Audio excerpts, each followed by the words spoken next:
వారు డబ్బులించి పోషిస్తున్నటువంటి వారి యూట్యూబ్ల ద్వారా, అదే మాదిరిగా వారు పెంచి పోషిస్తున్నటువంటి కొంతమంది అమాయక రౌడీల ద్వారా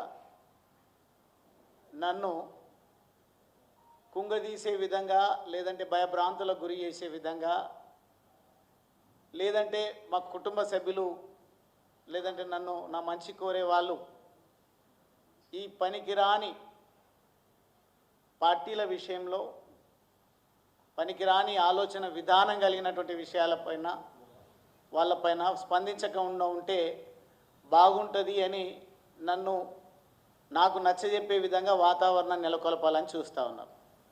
అందులో భాగమే నేను ఆర్ఎస్ ప్రవీణ్ కుమార్ గారు తాను గురుకులాలకు సెక్రటరీగా పనిచేసినటువంటి సందర్భంలో జరిగినటువంటి అవినీతి ఇర్రెగ్యులారిటీస్ పైన నేను గౌరవ ముఖ్యమంత్రి గారికి లేఖ ఇవ్వడం, అదే మాదిరిగా రాష్ట్ర ప్రధాన కార్యదర్శి గారికి సంజయ్ జాజు గారికి నేను లేఖ ఇవ్వడం, డీజీపీ గారికి, అదే మాదిరిగా విజిలెన్స్ అండ్ ఎన్ఫోర్స్మెంట్ డీజీ గారికి కూడా నేను లేఖలు ఇవ్వడం జరిగింది.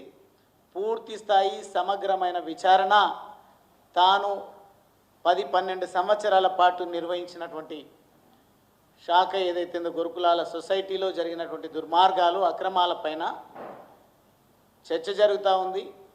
నాకు కూడా బాధ అనిపిస్తూ ఉంది. చెట్టు పేరు చెప్పి కాయలు అమ్ముకున్న చందంగా కులం పేరిట, లేదంటే నేను ఒక నీతి నిజాయితీ కలిగినటువంటి అధికారిని అని ప్రజలను, అమాయకులను భ్రమలో పెట్టి తాను అవినీతికి పాల్పడ్డాడనే విషయాలు నా దృష్టికి వచ్చినప్పుడు బాధ్యతగా భావించి నేను ఈ చొరవ తీసుకొని విచారణ జరగాలి, బాధ్యులను శిక్షించాలని నేను నా హక్కును వినియోగించుకొని ప్రభుత్వానికి వివిధ వేదికలకు విన్నవించుకుంటే దానిపైన ముప్పెట దాడి చేసేటువంటి ప్రయత్నం చేస్తూ ఉన్నారు.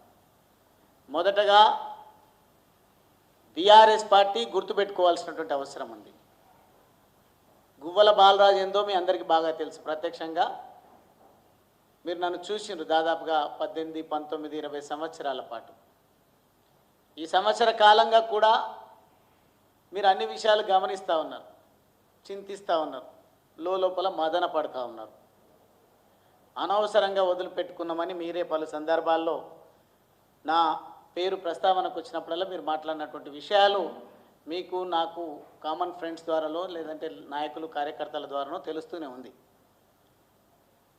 కానీ అన్నీ తెలిసినా నాతో గోక్కునేటువంటి ప్రయత్నం చేస్తూ ఉంది బీఆర్ఎస్ పార్టీ. ఇది మానుకోవాలి. అందులో భాగమే ఈ రెచ్చిపోతూ ఉన్నాడు ఆర్ఎస్ ప్రవీణ్ కుమార్. తాను బయట ఏం మాట్లాడట్లేదు, ఎక్కువ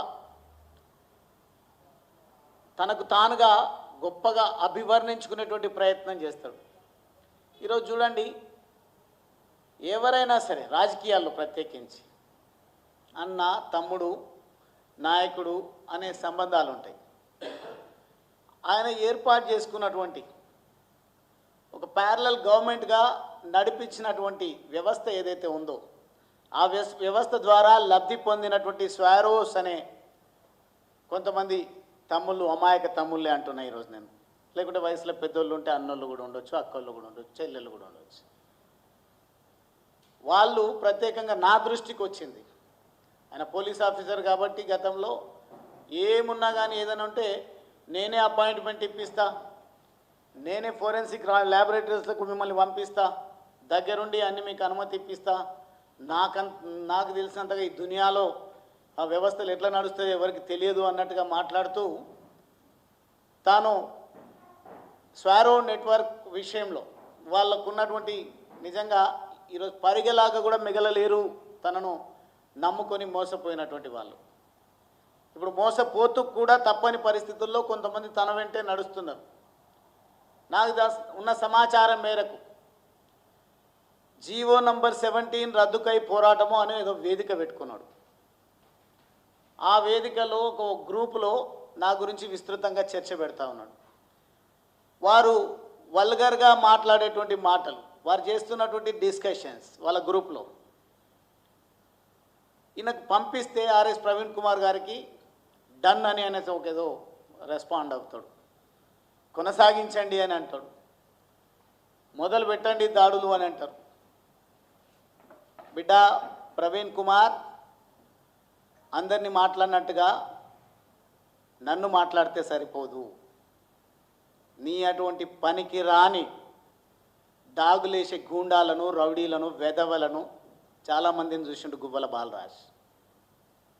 ఏదో పనికిరాని వెధవలతోన నన్ను భయభ్రాంతులకు గురి చేసే విధంగా ముట్టడి చేస్తాం, లేకుంటే తిరగనీయం, లేదంటే పనికిరాని ముఖ్యమంత్రి మాట్లాడినటువంటి భాషలో మీరు తొండలెక్కిస్తాం అంటే చూస్తూ ఊరుకోవడానికి సిద్ధంగా లేము.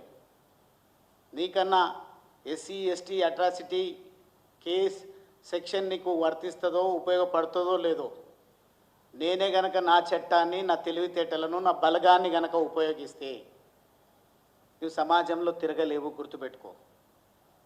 నువ్వు ఒక దళిత ద్రోహివి.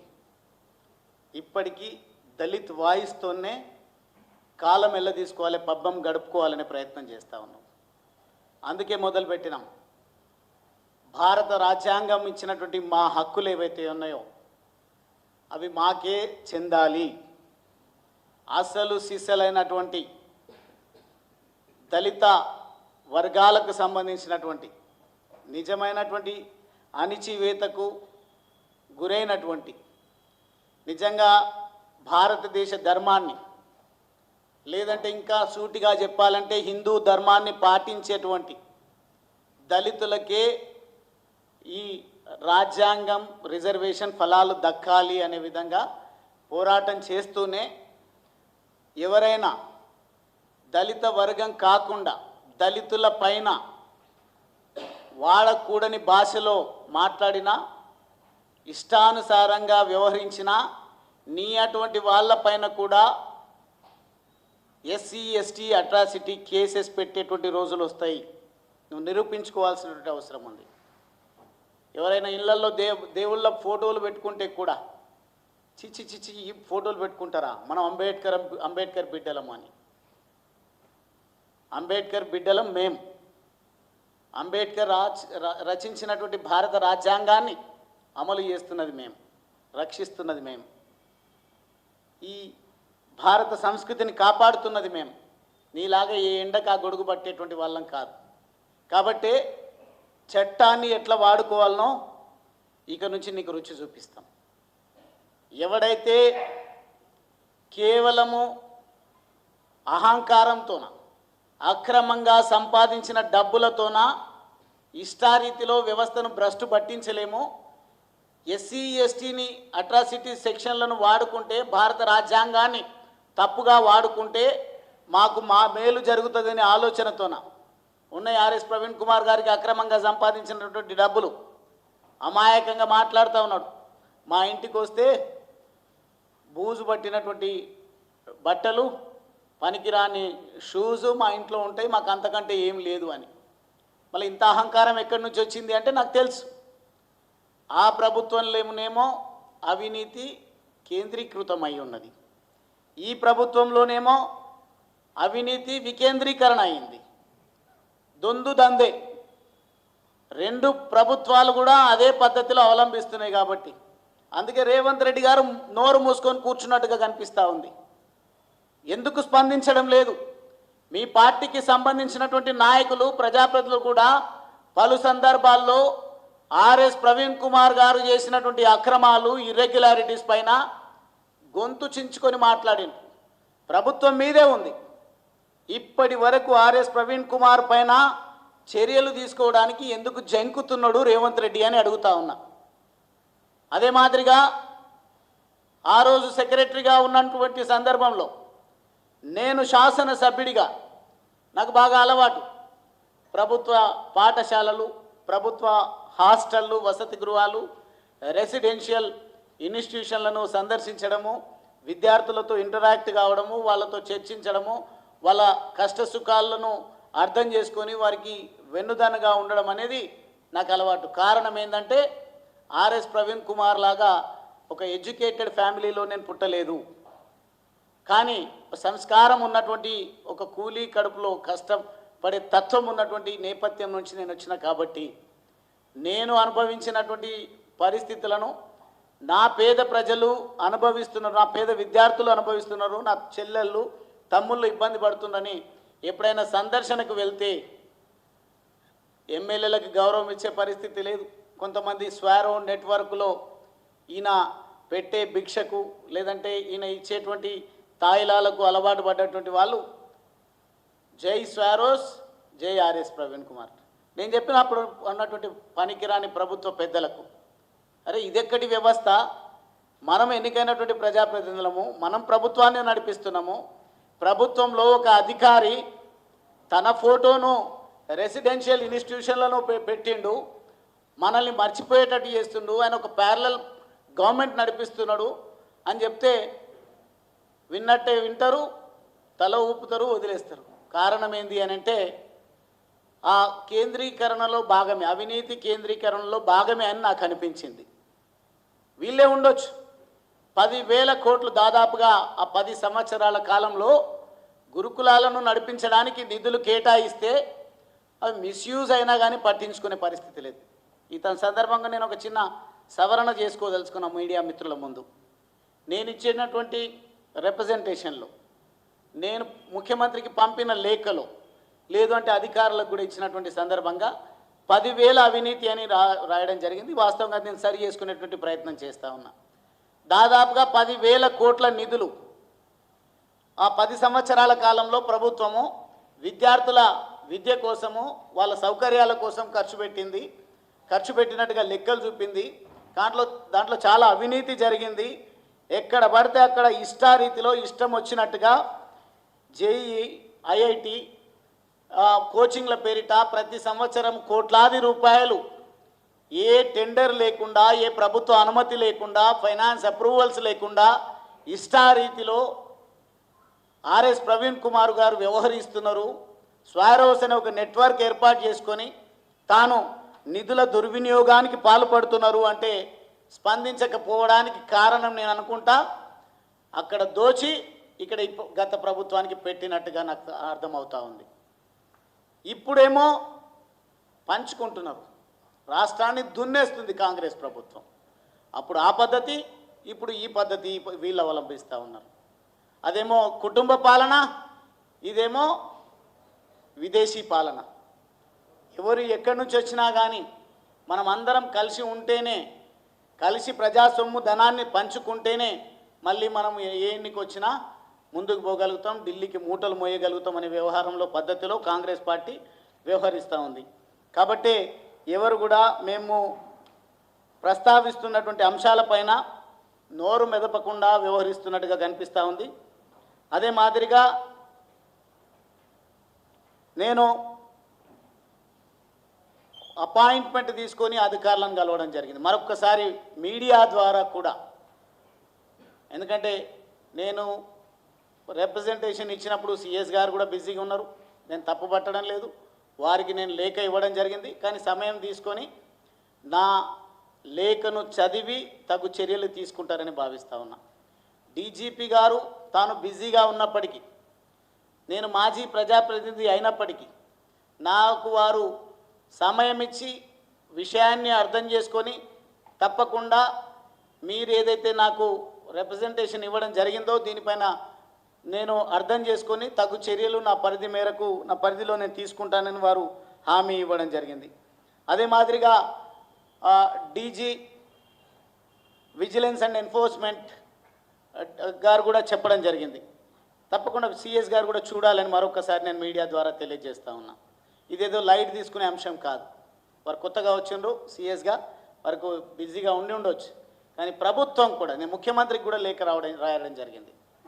ముఖ్యమంత్రి గారు కాంగ్రెస్ పార్టీ అంశాలను లేదు అంటే గత ప్రభుత్వం చేసినటువంటి అవినీతిని ప్రస్తావించినా పట్టించుకోనట్టుగా వ్యవహరిస్తున్నాడు. కారణం ఏంటంటే ఈరోజు బీఆర్ఎస్ పార్టీ వారికి ఏటీఎంగా మారింది. నేను మొన్న కూడా చెప్పడం జరిగింది ఒక ప్రెస్ కాన్ఫరెన్స్లో, ఈరోజు కూడా మళ్ళీ చెప్తా ఉన్నా. మీ పదవిని కాపాడుకునే దాంట్లో భాగంగా మీకు తోచిన, మీకు అవగాహన ఉన్న భూ ఆక్రమణ ద్వారా, భూ దందాల ద్వారా మీరు డబ్బులు సంపాదిస్తుండొచ్చు. అవి సరిపోని కారణంగా గత ప్రభుత్వం అక్రమంగా దోచిన డబ్బును మీరు వారిని బ్లాక్మెయిల్ చేసి వసూలు చేస్తుండొచ్చు, లేకుంటే కూడబలుక్కొని చేస్తుండొచ్చు. మాకేం సంబంధం లేదు. కానీ మేము ఏదైనా ప్రభుత్వానికి లేఖ ఇచ్చినా, విషయాన్ని ప్రభుత్వం దృష్టికి తీసుకుపోయినా మీరు విస్మరించినట్టయితే ఖచ్చితంగా ప్రజాక్షేత్రంలో మిమ్మల్ని ఇద్దరిని కూడా దోషులుగా నిలబెడతాం. మీరు మాట్లాడిన భాష మేము మాట్లాడకపోవచ్చు, తొండలెక్కిస్తాం, లేదంటే పేగులు మెడకేసుకుంటాం అనేదో పెద్ద పెద్ద మాటలు మాట్లాడి విడిచిపెట్టే వాళ్ళం కాదు. తెలంగాణ అసాధ్యం అనుకున్నటువంటి తెలంగాణ రాష్ట్ర సాధన ఉద్యమంలో రాజకీయాలకు కొత్తే ఉండొచ్చు, ఉద్యమాలకు కొత్తే ఉండొచ్చు, కానీ నిర్ణయం తీసుకున్నామంటే విజయాన్ని ముద్దాడే వరకు వదిలిపెట్టలేదు. మాకు అవకాశాలు ఆశించిన స్థాయిలో వచ్చినా రాకపోయినా. ఈరోజు కూడా చెప్తా ఉన్నాం, రాష్ట్రాన్ని భ్రష్టు పట్టిస్తున్నటువంటి ఈ రెండు పార్టీలను కూడా రాజకీయంగా అంతం చేసే వరకు వదిలిపెట్టము. ఎన్నిసార్లు మాట్లాడిండ్రు కాళేశ్వరంలో అవినీతి జరిగిందని, ఎన్నిసార్లు మాట్లాడిండ్రు పాలమూరు రంగారెడ్డి ఎత్తిపోతలకు అన్యాయం జరిగిందని, ఎన్నిసార్లు విద్యార్థులకు అన్యాయం జరిగిందని మాట్లాడినరు, రైతుల గురించి మాట్లాడినరు. ఒక్కసారి గుర్తురాదా మీకు?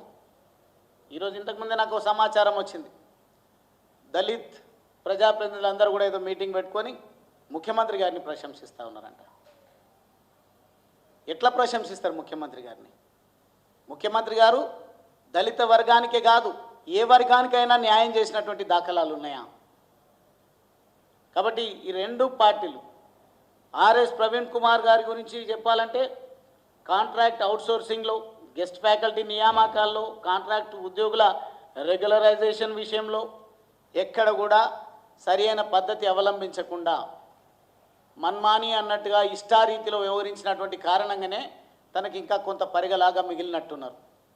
ఎందుకంటే తనకు వత్తాసు పలికేటువంటి వాళ్లకు అర్హత లేకున్నా ఉద్యోగాలు లేకుంటే కాంట్రాక్టులు అప్పచెప్పినారు కాబట్టి కొంత ఉన్నట్టున్నారు. నీ బండారం బయట పెట్టిన రోజు ప్రవీణ్ కుమార్ గారు మీకు ఒక్కరు కూడా మీ వెంబడి నడవడానికి సిద్ధంగా లేరు. మీ ఎన్నికల్లో నాతో పాటు అచ్చంపేటలో మీ గెలుపు కోసం పనిచేసిన సందర్భంగా మీరు ఓడిపోయిన అది వేరు మాట, కారణాలు చాలా ఉన్నాయి. అధికారిగా ఉంటూ విద్యార్థులకు చదువు విషయంలో చెప్పాల్సినటువంటి విషయాలను పక్కన పెట్టి స్వారోస్ 10 కమాండ్మెంట్స్ మీద ప్రమాణాలు చేయిస్తారు, హిందుత్వానికి వ్యతిరేకంగా ప్రమాణాలు చేయిస్తారు. ఏదో మీకు నచ్చిన గ్రంథాన్ని పట్టుకొని చదివినట్టుగా చదివి విద్యార్థులను మతాల వైపు మళ్లించేటువంటి ప్రయత్నం చేసింది. కాబట్టి మీ దుర్మార్గాల కారణంగా, మీ ప్రజా వ్యతిరేక విధానాల కారణంగానే మొన్న చాలా సునాయాసంగా గెలవాల్సినటువంటి ఎన్నిక నాగర్ కర్నూలు పార్లమెంట్ ఎన్నిక ఎక్కడి నుంచో వచ్చిండని మీరే మాట్లాడినరు. కాంగ్రెస్ వాళ్ళు కూడా మాట్లాడినరు మల్లు రవి గారి గురించి, అవుట్డేటెడ్ పాలిటీషియన్ అన్నారు ఆయన గురించి. కానీ ఆయనను గెలిపించిండ్రు.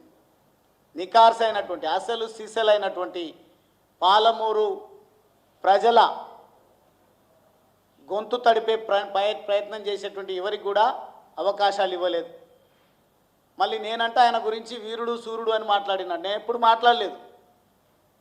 ఆ పార్టీ అవకాశం ఇచ్చింది కాబట్టి ఒక బాధ్యత కలిగినటువంటి కార్యకర్తగా, నాయకుడిగా నేను మీ గెలుపు కోసం పనిచేసిన తప్ప మీలాగా ఆ రోజేమో కేసీఆర్ తాగుబోతూ, కేసీఆర్ అవినీతికి పాల్పడ్డాడు, కేసీఆర్ కుటుంబం రకరకాల తప్పులు చేసింది, ఏనుగు మీదేస్తా, ప్రగతి భవన్లో ముఖ్యమంత్రిగా నేను అడుగు పెడతా అని ఈరోజు ఊడిగం చేస్తున్నావు బీఆర్ఎస్ పార్టీలో. దళితుల ఆత్మగౌరవాన్ని దళిత పేరు చెప్పి తాకట్టు పెడతా ఉన్నావు. ఏమైంది ప్రగతి భవన్? మీరు ఇచ్చినటువంటి పలికినటువంటి ప్రగల్భాలు ఏమైనాయి? దమ్ము లేదా? బీఎస్పీ పార్టీని పాపం ఆ కార్యకర్తలు వారి సిద్ధాంతాలు, వాళ్ళ పద్ధతో, వాళ్ళ ఎదుగుదల కోసం ఏదో ఒక పార్టీని సిద్ధాంతంతో నమ్ముకొని ఉన్నారు. ఆ పార్టీని నట్టేట ముంచినటువంటి మూర్ఖుడివి నువ్వు. బీఎస్పీ పార్టీని ముంచినావు, అదేవిధంగా దళితుల ఆత్మ గౌరవాన్ని దెబ్బతీసినావు, అధికారులకు అపకీర్తి తెచ్చే విధంగా ఈరోజు ఐపీఎస్కు రిజైన్ చేసి, ఎందుకు రిజైన్ చేసినాం అనేది కూడా సంగతి మాకు తెలుసు. ఇంకా వివరాల్లోకి కాగ్ నివేదికను కూడా తెప్పించుకుంటాం. కాగ్ ఏదైతే నివేదిక ఇచ్చిందో మీ అవకతవకల విషయంలో వదిలిపెట్టే ముచ్చటే లేదు. పంపి దమ్ముంటే ఎంతమందిని పంపిస్తావు? నీ గుండాలను, పనికిరాని వెధవలను నా పైన దాడికి భయపడి రాజకీయాల్లో ఉంటున్నావు అనుకుంటున్నావా? ఏదో అచ్చంపేటకు వచ్చి చాలా మేలు చేసింది నాకు బీఆర్ఎస్ పార్టీ, వదిలిపోయిండు తల్లి లాంటి పార్టీని అని. నువ్వు ఆ తల్లి లాంటి పార్టీ అని మాట్లాడడం? ఎంతమందిని ముంచినావు? ఎంతమందిని రాజకీయంగా పెద్ద కమిట్మెంట్ ఫైర్ ఉన్నటువంటి యువత వాళ్ళ శక్తిని నిర్వీర్యం చేసినట్టు ఒక ద్రోహివి నువ్వు. ఈరోజు రాజకీయాలంటే పేదలు భయపడే విధంగా, మా వర్గాల పిల్లలు యువత భయపడే విధంగా నీ వ్యవహార శైలి వల్ల ఈరోజు ఇబ్బంది పడుతూ ఉన్నారు. కానీ నేను మాట ఇస్తా ఉన్నా, ఆర్ఎస్ ప్రవీణ్ కుమార్ బాధితులే కాదు, బీఆర్ఎస్ పార్టీలో ఆత్మగౌరవం దెబ్బతిన్నది అని భావిస్తున్నటువంటి వాళ్ళు ఈరోజు బాధపడుతూ ఉన్నారు. అసలు సీసలైనటువంటి ఉద్యమకారులు, అసలు సీసలైనటువంటి బీఆర్ఎస్ టీఆర్ఎస్ పార్టీ కార్యకర్తలు, అసలు సీసలైనటువంటి దళిత హిందువులు అక్కడ బాధపడుతూ ఉన్నారు. వారికి మా గుర్తింపును ఈరోజు లేకుండా చేస్తూ ఉన్నాడు. ఈయన ఎమ్మెల్యే కాకున్నా, ఎమ్మెల్సీ కాకున్నా ఈయనకు ఉప ముఖ్యమంత్రి ఇస్తారంట, ఈయన హోంమంత్రి అవుతాడంట. ఎవరో పాపం మిత్రులు కూడా, మీడియా సోదరులు కూడా బాగా అడుగుతారు, మీరు హోమ్ మినిస్టర్ అవుతారు. ఎట్లా అవుతారు మీరు అడిగేటప్పుడు? కానీ ఏమన్నా అర్హత ఉందా లేదా అని దయచేసి అడగండి. దాన్ని ఈరోజు ఆయన పక్క నవ్వుకుంటూ చెప్తారు, ఆహాహా ఏదైనా ఇస్తారు అని. ఒక జోకర్ లాగా body language, should behave like a police officer. ఒక ఎడ్యుకేటెడ్ పాలిటీషియన్ లాగా వ్యవహరించాలి. అక్కడొక చెయ్యి, ఇక్కడొక చెయ్యి, బాడీ ఊపడం ఏంది అది పద్ధతి? ఎవరైనా మనం రాజకీయాల్లో కొనసాగుతున్నప్పుడు మనల్ని చూసి ఇన్స్పైర్ కావాలి. ఇంకా కొంతమంది రాజకీయాల్లోకి వచ్చేటువంటి పద్ధతిలో మన వ్యవహార శైలి, బాడీ లాంగ్వేజ్ ఉండాలి. ఏదో నేను పెద్ద ఐపీఎస్ ఆఫీసర్, ఇంకా సిగ్గు లేకుండా మాట్లాడిండు. మళ్ళీ దాని గురించి ప్రస్తావించిన వాళ్ళ గురించి వాళ్ళపైన కుట్ర చేసి నోటికి వచ్చినట్టుగా మాట్లాడతారు. నేను లారీ డ్రైవర్ కావడం నా కోరిక అనుకున్నా. అసలు వాస్తవంగా వాళ్ళ అమ్మా నాన్న పాపం ఎక్కడున్నారో చదువుకున్నారు, ఆయనకు మంచి విద్యను అందించిండ్రు, అవకాశాలు ఇచ్చింది సమాజం, యూనివర్సిటీ మంచి అవకాశం ఇచ్చింది. వీటన్నింటిని తుంగలో దొక్కి ఈయన మొత్తం ఊడిపడ్డట్టు, ఈయనకున్నటువంటి తెలివితేటలు ఇంకా ప్రపంచంలో ఎవరికీ లేనట్టు చదువుతా పోతాడు. మొత్తం ప్రెస్ కాన్ఫరెన్స్ అన్న గంటలు, ఎక్కడైనా ప్రజల్లో మాట్లాడలే, ప్రసంగం ఇవ్వాలంటే గంటలు. నిన్ను చీత్కరించుకుంటుంది బీఆర్ఎస్ పార్టీ నాయకులు. గతంలో ఎవరికి మాట్లాడించే అవకాశం లేకున్నది, ఇప్పుడు ఎవడు దిక్కు లేక నువ్వే దిక్కు అన్నట్టుగా నువ్వు ఏం మొరిగినా ఏం మాట్లాడినా నీకు కొంత అవకాశం ఇస్తుంది. కానీ సమయం వచ్చినప్పుడు నిన్ను రాజకీయాల్లో ఎక్కడ కనిపించకుండా నామరూపాలు లేకుండా చేస్తుంది బీఆర్ఎస్ పార్టీకి ఉన్నటువంటి ప్రత్యేకత అది రాసి పెట్టుకో ఆర్ఎస్ ప్రవీణ్ కుమార్. ఈ సందర్భంగా చివరిగా నేను చెప్పేది, ప్రభుత్వం నేను ఇచ్చినటువంటి లేఖకు వెంటనే స్పందించాల్సినటువంటి అవసరం ఉంది. తగు చర్యలు చేపట్టాల్సినటువంటి అవసరం ఉంది.